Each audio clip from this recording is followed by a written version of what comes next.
warahmatullahi wabarakatuh. Come back again with me, Miss Inggit Markiana, and now we would like to learn math.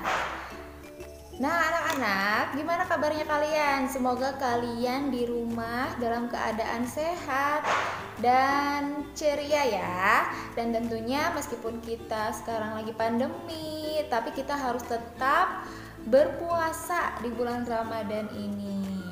Nah anak-anak, hari ini kita akan belajar bab baru nih, yaitu tentang mengolah data. Kemarin kan kita sudah belajar materi terakhir yang kita pelajari, yaitu tentang akar pangkat 2 atau juga pengkuadratan. Nah kali ini kita akan masuk ke bab baru, yaitu mengolah data. Untuk tahu apa itu data, bagaimana cara mengolah data, kita saksikan tayangan berikut ini ya. Oke anak-anak, hari ini kita akan belajar tentang mengolah data untuk materi di kelas 4. Mungkin materi ini adalah materi baru yang belum kita pernah pelajari di kelas-kelas sebelumnya. Kalau misalnya bab tentang ukuran panjang, satuan waktu atau satuan berat atau juga luas, itu kan kita sudah pernah belajar di kelas-kelas sebelumnya seperti di kelas 2, kelas 3 kita sudah pernah belajar. Tapi kalau yang mengolah data ini adalah hal yang baru. Jadi kalian harus benar-benar memperhatikan apa yang nanti akan Ibu sampaikan ya. Oke, langsung saja. Tujuan dari pembelajaran kita kali ini adalah yang pertama, yaitu siswa dapat mengetahui cara-cara yang dapat dilakukan untuk mengumpulkan data. Nah, lalu yang kedua, siswa dapat membaca sebuah data. Oke, sebelum ke tujuan yang selanjutnya, data itu apa sih?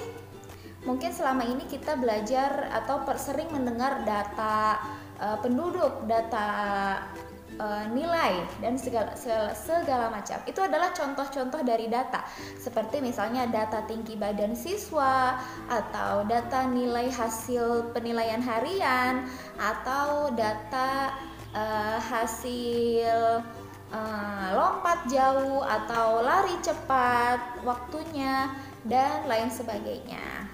Nah, itu dia yang dinamakan dengan data. Lalu, tujuan pembelajaran kita yang selanjutnya, yaitu yang ketiga, siswa dapat mengolah data dan menyajikannya dalam sebuah tabel. Lalu yang keempat, siswa dapat mengolah dan menyajikan data dalam bentuk diagram batang. Tapi anak-anak, untuk pertemuan kita kali ini, kita hanya akan mempelajari 3 dari 4 tujuan yang sudah Ibu sebutkan tadi. Yaitu kita akan mempelajari atau berusaha untuk mencapai tujuan nomor 1, nomor 2, dan juga nomor 3. Oke anak-anak, langsung saja kita akan mempelajari hal yang pertama, yaitu mengumpulkan dan membaca data. Mengumpulkan data. Nah, bagaimana sih cara kita supaya bisa punya data-data? Seperti misalnya kalau kita ingin mempunyai data hasil nilai penilaian harian, atau kita ingin tahu data tinggi badan, dan lain sebagainya. Nah, cara-cara yang dapat kita lakukan adalah yang pertama, misal bertanya langsung satu persatu kepada orang yang bersangkutan. Lalu yang kedua, mencari data kepada orang yang sudah pernah mengumpulkan data tersebut. Lalu yang ketiga, dengan cara pengamatan.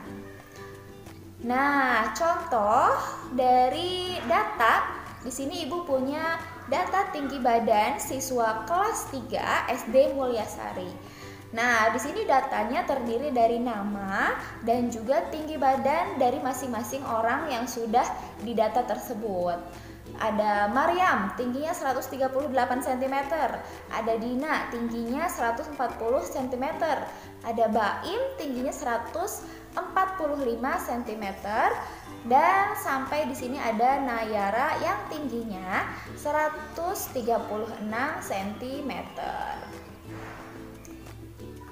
Oke anak-anak, sebelum lanjut Ibu mau kasih penjelasan dulu ya. Mungkin nanti ada Ibu agak lihat ke sini, ke depan, ngelihat ke samping. Itu karena di sini ada laptop yang nanti akan tayang di belakang kalian ini. Jadi supaya apa yang Ibu ucapkan itu sesuai dengan apa yang akan kalian juga lihat di layar video nanti ya. Nah, begitu. Nah, ini dia. Nayara 136 cm. Oke, kita lanjut. Selain data tinggi badan di atas, ini kan data tinggi badan ya. Bermacam data yang bisa kita kumpulkan nih, seperti data berat badan, data golongan darah, data pelajaran yang disukai atau pelajaran yang tidak disukai juga bisa, usia, terus nilai ulangan atau nilai PAT atau nilai PTS dan lain sebagainya. Itu yang dimaksud dengan data yang bisa kalian kumpulkan data tersebut. Nah, selanjutnya kita akan belajar bagaimana cara membaca data. Membaca data itu gampang sebenarnya. Jadi kalau misalnya kita ada sebuah data, apakah kita bisa membaca data tersebut? Nah, caranya supaya kita tahu bahwa kita sudah bisa membaca data tersebut adalah ketika kita bisa menjawab pertanyaan dengan benar dan tepat. Begitu. Nah, sekarang Ibu punya sebuah data, yaitu data penjualan buku di sebuah toko buku pada hari Sabtu tanggal 17 April 2021 adalah sebagai berikut, yaitu yang pertama di sini ada buku pelajaran. Ternyata banyak buku yang terjual itu adalah 70. Terus ini tabelnya seperti ini ya. Buku cerita 55, novel, komik, majalah 40, 50, 35. Nah, dari data ini apakah kita bisa membacanya? Tentu saja harusnya bisa ya. Ini adalah gunanya kita belajar tentang mengolah data. Kalau misalnya kita tidak bisa membaca data, kita akan kesulitan ketika mengolah data tersebut. Nah, di sini untuk memastikan apakah kita bisa membaca data tersebut, coba di sini ada beberapa pertanyaan. Ketika kalian bisa menjawab pertanyaan ini, berarti kalian sudah bisa membaca data yang Ibu tampilkan. Pertanyaan pertama ya, jenis buku apa yang paling banyak terjual pada hari Sabtu tanggal 17 April 2021? Coba lihat di sini. Buku pelajaran ternyata banyaknya buku 70 yang terjual. Buku cerita 55, novel 40, komik 50, majalah 35. Berarti untuk yang soal A ini jawabannya apa? Buku yang paling banyak terjual. Ya, yaitu buku pelajaran karena dia terjual sebanyak 70 buah buku. Lalu yang kedua, pertanyaannya adalah berapa banyak komik yang terjual pada hari Sabtu tanggal 17 April 2021. Kita lihat komik di sini ternyata terjual sebanyak 50. Nah, berarti jawaban dari yang B ini adalah jumlah komik yang terjual pada hari Sabtu tanggal 17 April 2021 adalah sebanyak 50 buku. Lalu yang C, pertanyaannya adalah manakah yang lebih laku terjual antara buku cerita dan majalah pada hari Sabtu tanggal 17 April 2021. Pertanyaannya adalah yang lebih laku antara buku cerita dan majalah. Mana yang lebih laku? Berarti kita harus lihat yang lebih banyak terjual kan? Kita lihat buku cerita dan majalah. Buku cerita 55, majalah 35. Berarti jawabannya adalah buku cerita. Betul. Jadi jawabannya adalah yang lebih banyak laku terjual antara buku cerita dan majalah adalah buku cerita yang terjual sebanyak 55 buku pada hari Sabtu tanggal 17 April 2021. Lalu pertanyaan terakhir, kalau kalian bisa jawab berarti kalian benar-benar bisa membaca data yang sudah Ibu tampilkan ini.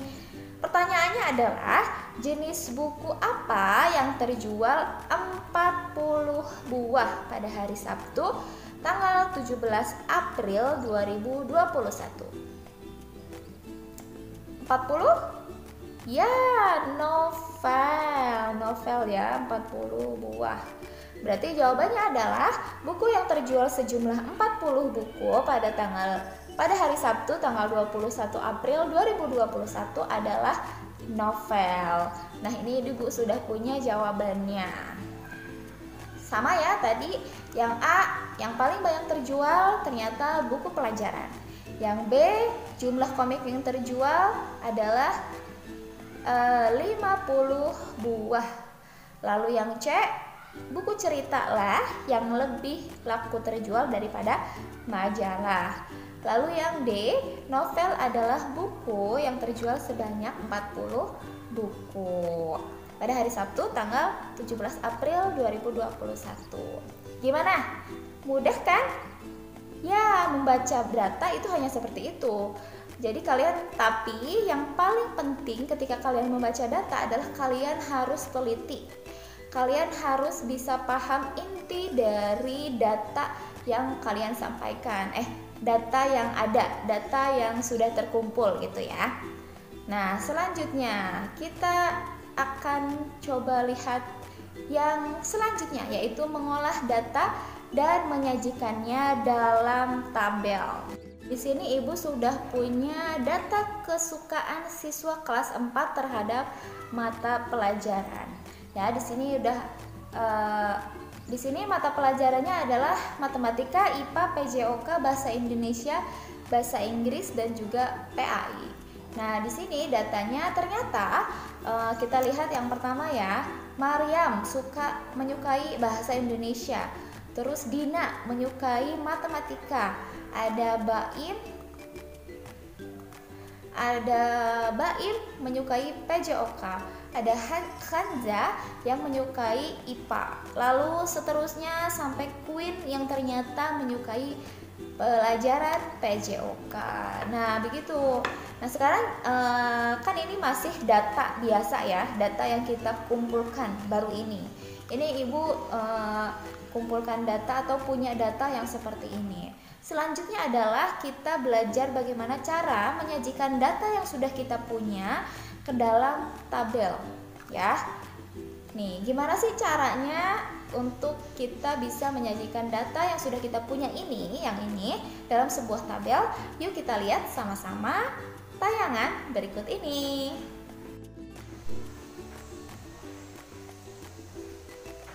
Oke anak-anak, sekarang kita akan belajar bagaimana cara membuat tabel dari sebuah data yang ada. Nah, di sini Ibu sudah punya data yang tadi sudah kita tahu ya, sudah kita dapatkan nih. Di sini ada Maryam yang ternyata menyukai bahasa Indonesia. Terus ada Dina menyukai matematika. Lalu ada Baim menyukai PJOK, dan yang sampai terakhir adalah Queen yang menyukai PJOK. Nah, selanjutnya setelah kita punya data, kita harus bisa bagaimana cara menyajikannya dalam sebuah tabel. Nah, ternyata di sini Ibu sudah punya tabel nih. Ini yang dimaksud dengan tabel ya. Yang ini yang dimaksud dengan tabel. Nah, tabel itu apa, Bu? Tabel itu terdiri dari baris dan kolom. Yang dimaksud dengan baris adalah letak atau bagian dari sebuah tabel yang bentuknya itu horizontal atau mendatar. Nah, kalau ini dari tabel ini berarti yang dimaksud dengan baris adalah baris ini baris, atau misal ini baris pertama, baris kedua, ketiga, keempat, kelima, keenam, ketujuh. Nah, yang dimaksud dengan kolom adalah bagian dari tabel yang vertikal atau tegak. Berarti kalau dari tabel ini kolom 1, ini kolom 2, ini kolom 3. Nah, tabel ini Ibu sudah sesuaikan dengan data yang ini. Karena di sini Ibu untuk kolom pertama Ibu tuliskan mata pelajaran.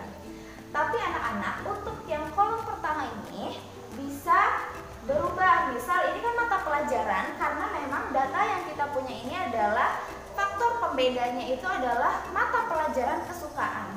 Tapi kalau misal kita datanya itu Maryam usianya itu 12, terus Dina usianya 11, berarti faktor pembedanya itu adalah usia. Jadi di sini kita ganti dengan usia, bukan mata pelajaran lagi. Begitu ya. Nah, selanjutnya ada turus. Turus itu untuk menandai sebuah bilangan. Nanti kita lihat ya, turus itu gimana maksudnya. Nah, yang selanjutnya, yang terakhir ini adalah kolom untuk menyatakan banyaknya atau frekuensi. Banyaknya atau frekuensi sama aja ya. Jadi nanti misal turusnya ada berapa, nanti kita tuliskan dalam angka di kolom yang ini. Tapi lebih jelasnya kita saksikan bagaimana sih cara untuk mengisi tabel-tabel ini ya. Oke, check it out. Nah, langkah selanjutnya kita isikan masing-masing kolom ini. Yang pertama adalah kolom mata pelajaran. Kita isi dengan mata pelajaran apa saja yang dipilih oleh anak-anak. Nah, di sini yang pertama ada bahasa Indonesia. Langsung kita tuliskan bahasa Indonesia. Lalu ada matematika, berarti kita tuliskan di baris yang kedua, matematika. Terus baris yang ketiga, PJOK. Lalu IPA. Selanjutnya ternyata habis IPA ada PJOK lagi, tapi kan PJOK udah ditulis, berarti kita udah tidak perlu menulis ulang. Terus bahasa Indonesia juga udah. Sekarang bahasa Inggris belum ya, berarti kita tuliskan bahasa Inggris. Lalu udah bahasa Inggris, matematika sudah, IPA-I, berarti PAI ya, tulis kita di sini PAI. Setelah PAI kita lihat lagi apakah masih ada mata pelajaran yang belum kita tuliskan di sini. Sudah semua ya, jadi sudah selesai. Nah, selanjutnya kita isi kolom turus. Kolom turus kita isi dengan bagaimana caranya? Kita lihat di sini. Maryam ternyata dia suka bahasa Indonesia. Berarti kita tuliskan atau pindahkan di sini di turusnya itu di baris yang bahasa Indonesia. Di sini satu. Turusnya bentuknya seperti ini ya. Cuma garis-garis panjang biasa. Terus ternyata Dina ini kita contreng karena sudah kita tuliskan. Terus Dina matematika, berarti kita isi turusnya di baris matematika. Ini juga conteng. Terus PJOK, berarti di sini ya. Di sini juga dicontreng karena sudah. Terus IPA, berarti kita isi di baris IPA. Terus kita contreng PJOK, kita isi di PJOK di sini. Ini kita contreng juga. Husna IPA, contreng. Terus Dinara bahasa Indonesia, contreng di sini. Ini kita contreng. Tuliskan turusnya di sini lalu kita contreng. Terus Tiara bahasa Inggris, kita tulis di baris bahasa Inggris untuk kolom turus. Berarti kita contreng. Lalu Fadil matematika, kita tuliskan di sini. Contreng. Ini Kayara PAI, kita tulis di PAI. Ini kita contreng. Lalu Nizam matematika, kita tulis di matematika. Ini kita contreng. Terus IPA, Sinta pilih IPA, berarti kita contrengnya kita bikin terusnya di baris IPA. Terus di sini dicontreng. Nadine matematika, kita tulis di sini. Contreng. Nayara PAI, ini kita contreng. Kinara bahasa Inggris, ini kita contreng. Hafiz juga bahasa Inggris, ini kita contreng. Zidan bahasa Inggris, kita contreng juga. Matematika Zihan. Jadi, nah anak-anak ada yang beda. Kalau tadi kita terus. Kalau misalnya turusnya udah menginjak turus yang kelima, ini kan Zidan memilih matematika. Berarti satu lagi jadi 5 kan? 1, 2, 3, 4, 5. Untuk turis yang kelima, kita buat dia itu miring, memotong semua 4 yang sebelumnya. Potong, gitu. Nah ini kita contreng. Jadi satu gini itu jumlahnya 5 turus. Terus Naila PAI, kita contreng di PAI. Terus Queen PJOK, kita contreng di PJOK. Nah selanjutnya turus sudah terisi seperti ini. Nah sekarang kita isi kolom banyaknya atau frekuensi. Nah untuk mengisi ini kita hanya perlu menghitung jumlah turus yang ada di kolom turus ini. Jadi kalau bahasa Indonesia ternyata turusnya ada 2, berarti banyaknya di sini ada 2. Di sini matematika ternyata ada 5, 1, 2, 3, 4, 5. Berarti di sini banyaknya ada 5. PJOK 3, IPA 1, 2, 3. 3. Bahasa Inggris 1, 2, 3, 4. Berarti 4. Terus PAI ada 3, 1, 2, 3. Gitu. Nah, selanjutnya kalau ini semua selesai, kita isikan di sini ada yang namanya baris jumlah untuk menyatakan atau menjumlahkan banyaknya. Di sini banyaknya nanti kita jumlah lagi. Jadi di sini 2 ditambah 5, 7, 7 ditambah 3, 10, 10 ditambah 3, 13, 13 ditambah 4, 17, 17 ditambah 3, 20. Nah, begitu anak-anak, ini tabelnya sudah kita punya. Dari data ini, tabelnya menjadi seperti ini.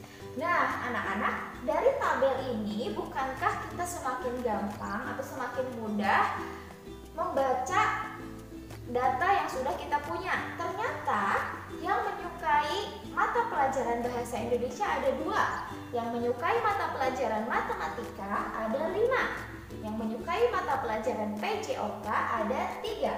Yang menyukai mata pelajaran IPA ada 3. Yang menyukai pelajaran bahasa Inggris ada 4. Dan yang menyukai PAI ada 3. Nah, selain itu kita bisa tahu nih, kita bisa ambil kesimpulan bahwa ternyata mata pelajaran yang paling banyak disukai oleh anak-anak adalah mata pelajaran matematika. Karena paling banyak di antara yang lain, yaitu 5. Kalau yang lain di bawah 5. Nah, ternyata matematika yang paling sedikit disukai oleh anak-anak ini adalah bahasa Indonesia, karena hanya 2 orang yang menyukai pelajaran bahasa Indonesia. Nah, selain itu juga kita bisa tahu bahwa ternyata ini kan 2 orang, 5 orang, 3 orang, 3 orang, 4 orang, 3 orang. Ternyata dari tabel ini kita bisa ambil kesimpulan bahwa jumlah siswa yang menyatakan pendapatnya adalah 20 orang. Di sini jumlah 20 itu menyatakan jumlah siswanya. Nah, begitu anak-anak, itulah tadi langkah-langkah bagaimana membuat tabel dari sebuah data yang sudah kita punya atau yang sudah kita kumpulkan. Semoga kalian bisa mengerti ya langkah-langkahnya, sehingga nanti ketika kalian mau membuat tabel dari sebuah data, kalian bisa dengan mudah membuat tabel tersebut.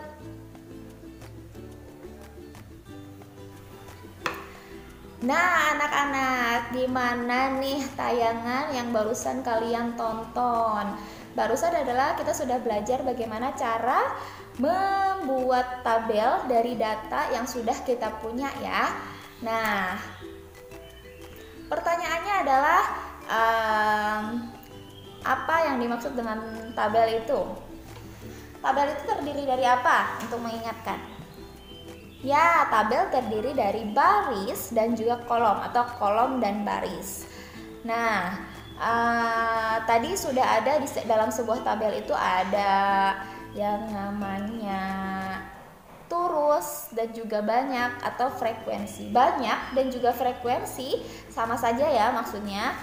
Nah, selanjutnya tugas kalian untuk materi kita kali ini sampai di sini.